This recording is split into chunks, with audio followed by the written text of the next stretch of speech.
Selamat pagi Bu Ayu. Selamat pagi Pak Agus. Gimana kabar Bu Ayu hari ini? Baik Pak Agus. Pak Agus gimana kabarnya hari ini? Alhamdulillah saya baik juga Bu Ayu.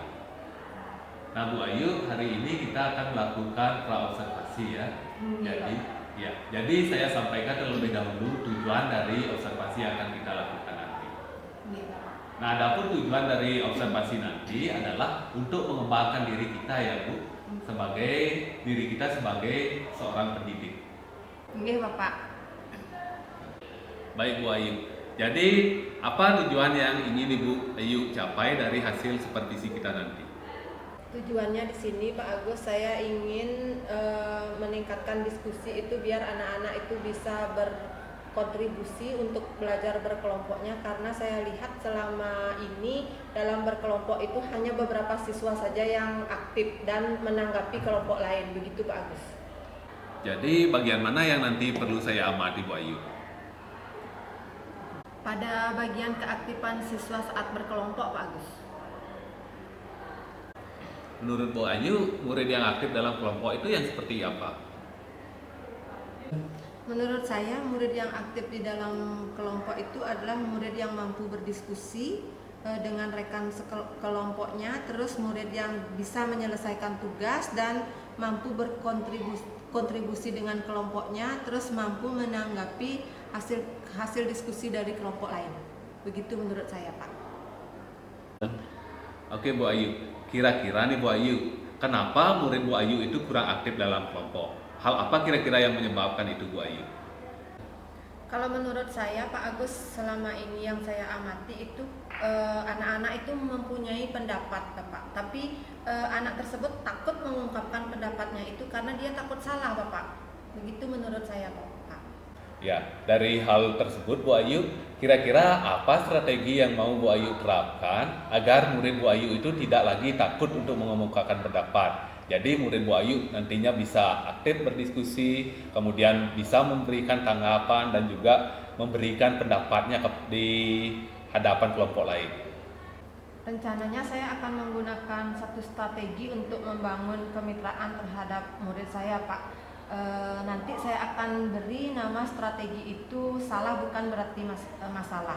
Dengan strategi salah bukan masalah itu, saya harap siswa mampu berperan aktif dalam berdiskusi dan mengungkapkan pendapatnya sendiri Pak. Itu menurut saya Pak. Wow, sepertinya strategi yang Bu Ayu terapkan ini bagus ya Bu Ayu ya. Jadi nanti kita sepakati ya Bu Ayu ya, untuk observasi kali ini kita akan fokus kepada meningkatkan keaktifan murid Bu Ayu saat berdiskusi kelompok ya Bu Ayu ya. Nah, kira-kira kelas mana nih yang akan Ibu isi dalam kegiatan supervisi nanti? Nanti di kelas 7D ya Pak ya. Oke, nanti di kelas 7D ya Bu Ayu ya. Kira-kira kapan kita bisa melaksanakannya Bu Ayu? Ya Bapak, nanti hari Kamis tanggal 12 September tahun 2024 Bapak nggih. Ya, jadi hari Kamis ini ya Bu Ayu ya. Boleh saya tahu Bu Ayu tujuan pembelajaran yang akan Ibu Ayu sampaikan nanti? Baik Bapak, tujuan pembelajaran yang saya akan sampaikan nanti itu yang pertama, siswa diharapkan bisa mengidentifikasi barang-barang kebutuhan primer. Terus siswa mampu mengidentifikasi kebutuhan barang-barang sekunder, dan yang terakhir itu siswa mampu mengidentifikasi barang-barang kebutuhan tersier Bapak. Baik, sepakat ya Bu Ayu ya. Nanti kegiatannya kita laksanakan pada tanggal 12 September. Nah, kira-kira dalam pelaksanaan tersebut Bu Ayu membutuhkan tanggung jawab dari siapa saja? Dengan kata lain, siapa saja yang akan Bu Ayu libatkan dalam kegiatan tersebut? Tentunya saya akan melibatkan siswa Pak Agus, terus saya minta izin ke Bapak Kepala Sekolah, terus saya minta pertimbangan juga sama teman sejawat Bapak. Baik Bu Ayu. Nah, saat observasi nanti, saya akan mencatat kegiatan pembelajaran yang Bu Ayu lakukan di kelas ya Bu Ayu ya. Nggih, baik Pak Agus. Nah, kira-kira apa harapan Bu Ayu dari observasi yang akan kita lakukan nanti Bu Ayu? Harapan saya Pak itu setelah murid-murid mendapatkan instruksi, mereka bisa aktif dalam belajar berkelompok, terus bisa berdiskusi, selalu aktif dan bisa menyampaikan pendapatnya dengan baik Bapak. Oke Bu Ayu, saya kira kegiatan praobservasi ini sudah cukup ya Bu Ayu ya. Semoga nanti kegiatan supervisinya bisa berjalan lancar dan sesuai dengan apa yang kita harapkan nantinya. Sampai ketemu nanti di tanggal 12 September ya Bu Ayu ya. Nggih Pak Agus, siap. Ya, terima kasih atas waktunya ya Bu Ayu ya. Nggih Pak Agus, sama-sama Pak Agus.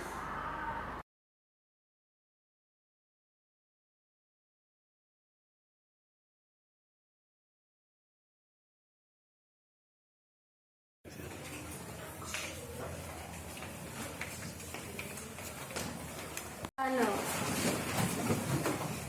Panganjali.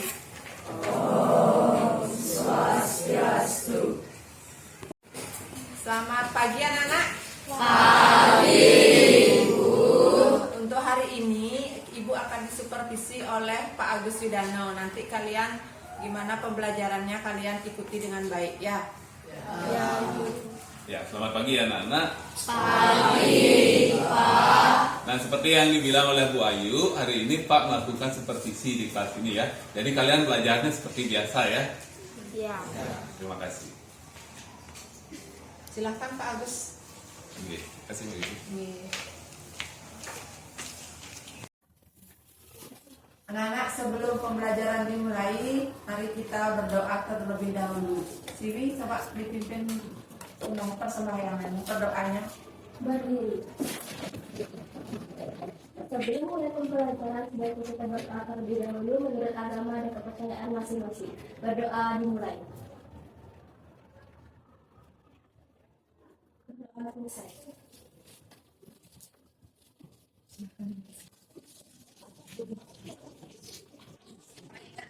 Pembelajaran hari ini. Gimana kabar kalian hari ini anak-anak?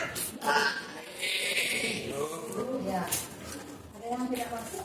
Ya. Ya, nanti semua masuk hari ini ya.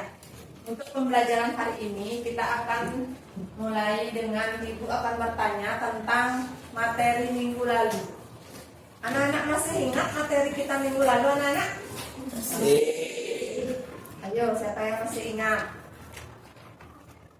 Kelangkaan. Kelangkaan berapa? Kebutuhan. Kebutuhan. Allah.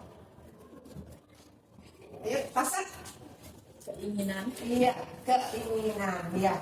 Sudah ada 3 jawaban. Ada yang menjawab kelangkaan, ada yang menjawab kebutuhan, terus ada yang menjawab keinginan. Baik anak-anak. Materi kita minggu lalu itu yaitu tentang kelangkaan. Ada yang masih ingat kelangkaan itu apa anak-anak? Kelangkaan itu apa? Sintia? Ya. Kelangkaan adalah suatu kondisi ketika kebutuhan manusia sangat tidak terbatas, sementara sumber daya manusia yang sangat tidak terbatas untuk memenuhi kebutuhan manusia. Iya. Yang lain ada pendapat yang lain? Sesuatu kelangkaan seperti yang hampir punah. Sesuatu yang hampir punah. Bisa dikatakan seperti itu? Sesuatu yang hampir punah. Kira-kira apa yang terjadi kelangkaan itu apa saja? Keterbatasan jumlah benda pemuas kebutuhan alam, kerusakan sumber daya alam akibat ulah manusia, keterbatasan kemampuan manusia untuk mengolah sumber daya alam, peningkatan kebutuhan manusia lebih besar dibandingkan kemampuan penyediaannya. Iya, bisa. Terus kalau yang langka itu apa? Barang apa yang langka? BBM. Apa? BBM. BBM. Lagi? Minyak apa? Minyak apa? Minyak goreng maksudnya di kelangkaan? Ya, lagi apa lagi anak-anak? Ya, gas LPG yang susah dicari ya. Itu materi kita untuk minggu lalu. Apa yang menyebabkan terjadi kelangkaan? Apa yang menyebabkan terjadi kelangkaan?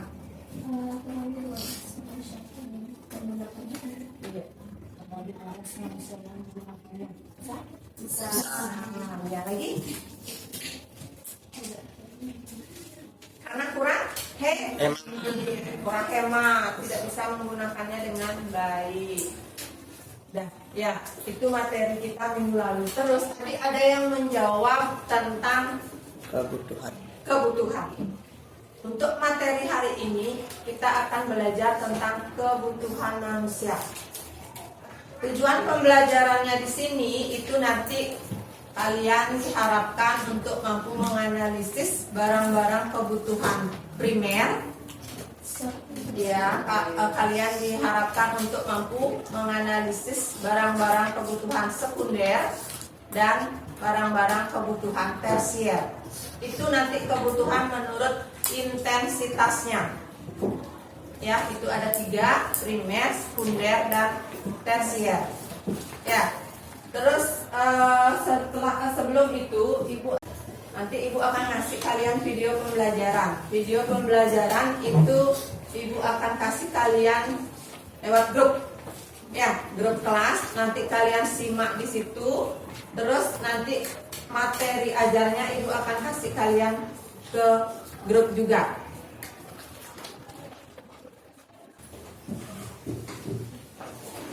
Silakan kalian lihat di grup.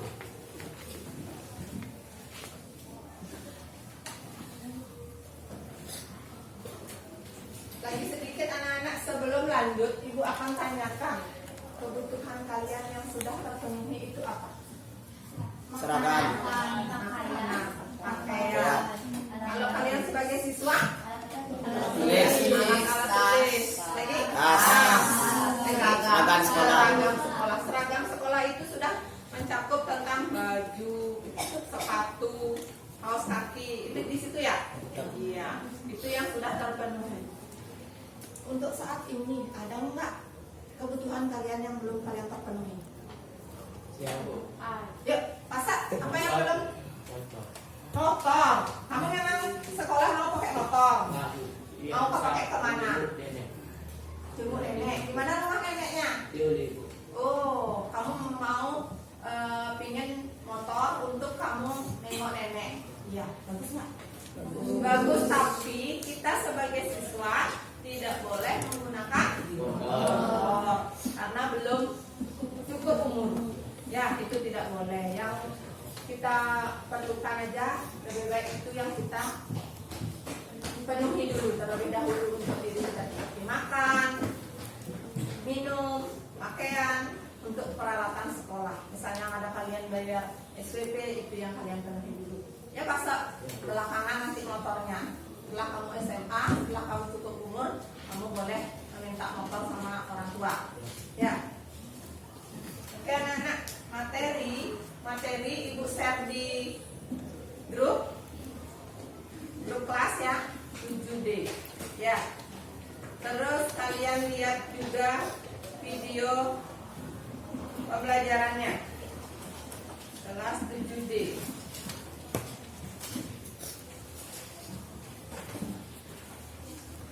Silahkan keluarkan HP kalian. Sudah? Di situ ada video. Silahkan kalian simak. Terus kalian lihat materi. Ini juga sudah ibu kirimkan ke kalian.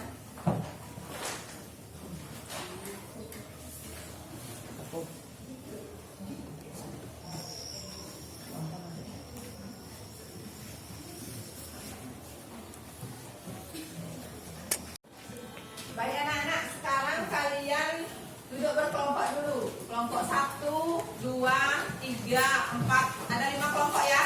Ya, silakan kalian cari kelompok kalian masing-masing dengan cepat. 3. Ingat kelompoknya ada cowok, ada cewek. Heterogen.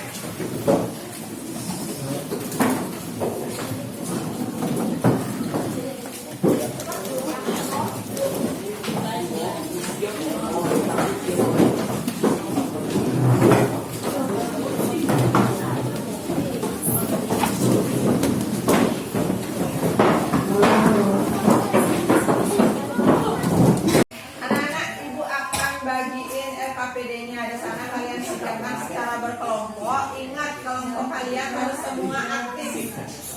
Tidak ada yang tidak aktif, semua bekerja. Di situ nanti ibu akan nilai kalian satu-satu keaktifan kalian dalam berkelompok. Ngerti anak-anak? Ibu akan bagikan kalian.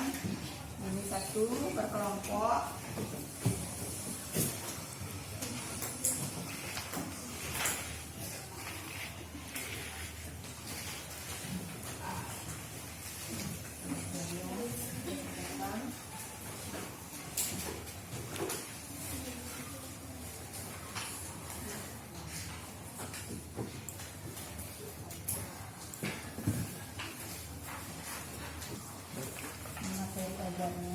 Di HP juga Ibu sudah kirimkan kalian materi ajarnya. Ya. Silakan kalian simak semua. Di HP juga sudah ada. Di Ibu kasih selebaran kalian juga sudah. Silakan semua aktif. Tidak ada yang tidak aktif. Itu Ibu akan nilai kalian, keaktifan kalian satu-satu. Satu kelompok itu nilainya kalian itu nanti tidak sama. Siapa yang aktif itu yang nilainya lebih bagus. Ya. Silakan kalian kerjakan dulu, berdiskusikan dengan kelompok kalian.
berdiskusi kalian.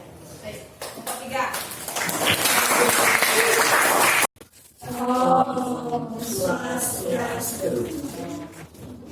Selamat pagi Ibu Guru dan teman-teman saya. Di sini kami akan presentasi tentang hasil tugas saya yang kelompok dari Ibu Guru. Sebelum itu kami dan kelompok saya akan memperkenalkan diri terlebih dahulu. Perkenalkan, nama saya Niwayan Putri Wahyuni dari kelompok 3 absen 28. Perkenalkan, nama saya Putri Wahyuni dari kelompok 3 absen 19. Perkenalkan, nama saya Kade Ayu Tadi kelompok 3 absen 13. Perkenalkan, nama saya Edo Bagus Nabi segenap Rambut dari kelompok 3 nomor absen 12. Dari Kemudian saya Cembulur dari kelompok 3. Kenalkan, nama saya Suki Sati Kawan, nomor absen 9 dari kelompok 3. Mari saya akan memulai presentasi saya. Kebutuhan sehari-hari yang sudah dipenuhi oleh saya dan kelompok saya. Nomor 1, kebutuhan makanan, jenis kebutuhan primer. Nomor 2, nama kebutuhan minuman, jenis kebutuhan primer. Nomor 3, nama kebutuhan pakaian, jenis kebutuhan primer. Nomor 4, nama kebutuhan buku, jenis kebutuhan primer. Nomor 5 nama kebutuhan handphone, jenis kebutuhan Nomor 6 nama kebutuhan laptop, jenis kebutuhan sekunder. Nomor 7 nama kebutuhan TV, jenis kebutuhan sekunder. Nomor 8 nama kebutuhan mobil, jenis kebutuhan tersier. Nomor 9 nama kebutuhan rumah, jenis kebutuhan primer. Nomor 10 nama kebutuhan kesehatan, jenis kebutuhan tersier. Di sini saya membandingkan kebutuhan saya dengan kelompok saya. Kebutuhan saya dan kelompok saya berbeda-beda karena setiap orang ekonominya berbeda-beda dan terbatas. Kebutuhan juga tidak harus dipenuhi karena faktor kebutuhan ekonomi. Janganlah mengikuti gengsi kita, tetaplah menjadi diri kita sendiri. Sekian dari presentasi saya. Apakah ada pertanyaan? Saya. Baik, Cynthia, ajukan pertanyaannya. Apa perbedaan kebutuhan kalian dengan kelompok kalian dan apa alasannya? Baik, saya akan menjawab pertanyaan Cynthia. Kebutuhan saya dengan kelompok saya berbeda karena setiap orang ekonominya berbeda-beda dan keterbatasan kebutuhan juga tidak harus dipenuhi karena faktor kebutuhan ekonomi. Janganlah mengikuti gengsi kita, tetaplah menjadi diri kita sendiri. Terima kasih. Bagaimana Cynthia? Apakah jawabannya sudah? Sudah. Baik, kalau begitu, apakah ada pertanyaan lagi? Dari kelompok lain, apakah ada pertanyaan lagi? Kalau tidak ada, saya dan kamu saya akan menutup presentasi ini. Terima kasih. Oh, Santi.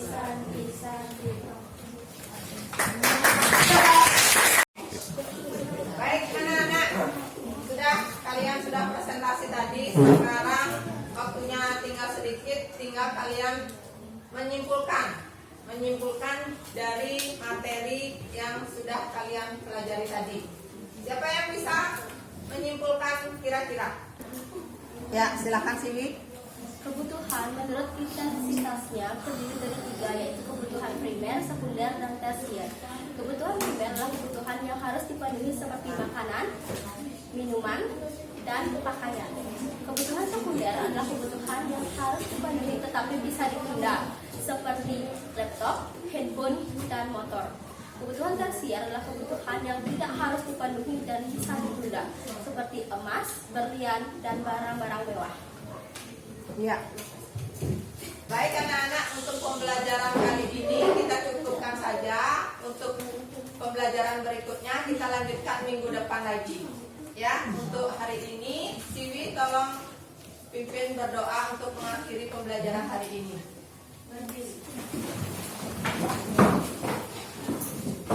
Berdoa dimulai.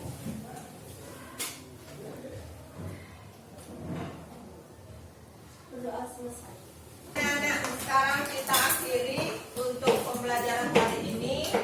Siwi pimpin salamnya. Asano. Paramo Santi.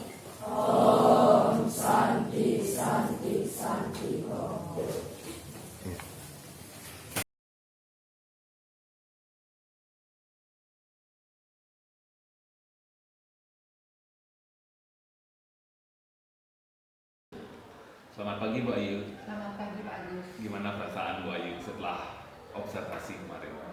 Pertamanya itu saya tuh merasa tegang Pak Agus, takut juga karena merasa diawasi. Terus setelah berjalannya pembelajaran itu saya merasa lebih tenang, lebih nyaman, terus merasa lega sekarang sedang menjalani supervisi tersebut Pak Agus. Ya, merasa tegang itu hal yang wajar Bu Ayu. Saya pun kalau diawasi mungkin akan merasa seperti itu. Namun saya senang mendengarnya Bu Ayu itu setelah proses pembelajaran sudah mulai agak rileks, kemudian menikmati alur pembelajarannya. Nah, di sini menunjukkan bahwa Bu Ayu itu sudah melakukan persiapan yang matang untuk pembelajaran Bu Ayu. Nah Bu Ayu, adapun tujuan dari kegiatan pasca observasi kali ini yaitu untuk meninjau dan merefleksikan pembelajaran yang sudah Bu Ayu lakukan. Nah, dari area yang Bu Ayu kembangkan kemarin yaitu mengaktifkan murid saat diskusi kelompok, kira-kira apakah hal tersebut sudah Bu Ayu capai? Kalau menurut saya sudah Pak, karena yang pertama itu saya sudah memberikan instruksi yang jelas kepada siswa. Terus yang kedua, saya sudah menciptakan lingkungan yang mendukung agar siswa merasa aman dalam menyampaikan pendapatnya, serta sudah memberikan cukup waktu bagi mereka untuk terlibat dalam diskusi tersebut Bapak. Luar biasa ya Bu Ayu ya. Saya juga melihat hal yang sama Bu Ayu. Ibu sudah menjalankan area pengembangan yang sudah Bu Ayu rencanakan. Menurut Ibu, apa kelebihan dari pembelajaran yang sudah Bu Ayu laksanakan? Kelebihan dari pembelajaran pada saat observasi itu Bapak, saya sudah membuat pembelajaran yang menarik, seperti saya membuat video yang relevan dengan materi, dan saya sudah menghubungkannya dengan kehidupan sehari-hari Bapak. Wah, sangat bagus sekali Bu Ayu. Kira-kira dari pembelajaran tersebut ada nggak hal yang perlu Bu Ayu perbaiki? Ada Pak, saya merasa waktunya kurang Bapak, karena saat pembelajaran itu hanya baru satu kelompok saja yang dapat mempresentasikan hasilnya, sehingga saya belum bisa membandingkan antara hasil jawaban dari kelompok yang satu dengan kelompok yang lainnya dalam pengerjaan LKPD-nya Bapak. Ya, kalau demikian, kira-kira apa rencana Ibu untuk memperbaikinya ke depan? Kedepannya saya akan lebih efektif dalam mengelola waktu pembelajaran Pak, seperti misalnya mempersingkat kegiatan di awal atau di pendahuluannya, terus dalam pembelajaran itu saya lebih ketat dengan waktu untuk pengerjaan LKPD-nya Bapak. Luar biasa Bu Ayu. Kapan rencananya Bu Ayu akan menerapkan hal tersebut? Secepatnya Bapak, pada pertemuan selanjutnya saya akan menerapkan perbaikan tersebut Bapak. Wah, saya sudah tidak sabar nih untuk mendengar perkembangan dari rencana yang akan Ibu terapkan. Baik Pak, bulan depan saya akan siap melaporkan hasilnya Pak. Oke, terima kasih Bu Ayu. Sampai jumpa bulan depan. Sama-sama Pak. Oke. Baik Pak Agus, tadi sudah saya amati percakapannya Pak Agus bersama Bu Ayu dan juga video observasinya, termasuk pra observasi sudah saya cermati. Mari kita refleksi bersama ya. Dari kegiatan yang sudah kita lalui, bagaimana perasaannya Pak Agus? Ya, awalnya saya merasa tegang Pak Mang, karena ini merupakan kali pertamanya saya melakukan observasi. Tapi saya merasa senang karena saya sudah berhasil melalui semua tahapan pada tahap observasi ini. Ya, ya baik bagus. Mungkin perasaannya sudah agak plong ya. Terus apakah dalam selama proses observasi atau supervisi akademik yang Pak Agus lakukan ini tujuan atau supervisi akademik ini apa tujuannya sudah tercapai? Ya, tujuan yang saya harapkan itu sudah tercapai Pak Mang. Saya mengembangkan rekan sejawat saya, di mana rekan sejawat saya ingin mengembangkan keaktifan muridnya dalam belajar berkelompok. Jadi saya mengamati teman saya sudah mampu mengembangkan tujuan tersebut. Ya, sudah tercapai pada tujuannya ya bagus ya. Terus dari kegiatan supervisi akademik berbasis coaching ini pasti ada kelebihan, ada kekurangannya. Boleh diceritakan apa kelebihan dari kegiatan proses ini, apa kekurangannya? Silakan Pak Gus. Ya, adapun kelebihan yang sudah saya lakukan di sini, alur percakapan yang saya susun itu sudah menerapkan alur tirta, Pak. Nah, kemudian untuk kekurangannya mungkin karena saya baru pertama kali melakukan wawancara, itu kadang-kadang saya masih merasa grogi, demikian Pak. Ya, baik Pak Agus, berarti masih ada sesuatu yang perlu diperdalam lagi. Mungkin dapat diceritakan Pak Agus, apa rencana tidak lanjut untuk menyikapi kekurangan tersebut, siapa saja akan dilibatkan dan kapan hal itu akan Pak Agus lakukan? Action. Ya, mungkin saya akan lebih sering berlatih Pak Mang untuk melakukan coaching seperti ini. Dan orang-orang yang akan saya libatkan adalah rekan sejawat saya, di mana saya akan berlatih dengan rekan-rekan sejawat saya. Dan hal tersebut akan saya lakukan secepatnya. Ya, baik Pak Agus. Berarti dari refleksi yang kita lakukan dan hasil juga pengamatan yang saya lakukan, secara umum supervisi akademik yang Bapak Agus lakukan sudah sesuai, sudah berjalan dengan bagus. Yang namanya kita pemula, otomatis perlu suatu pelatihan. Ya. Dilatih dan dilatih. Semoga nanti ke depannya kegiatan supervisi akademik ini bisa secara sempurna dilakukan. Terima kasih Pak Agus. Terima kasih Pak.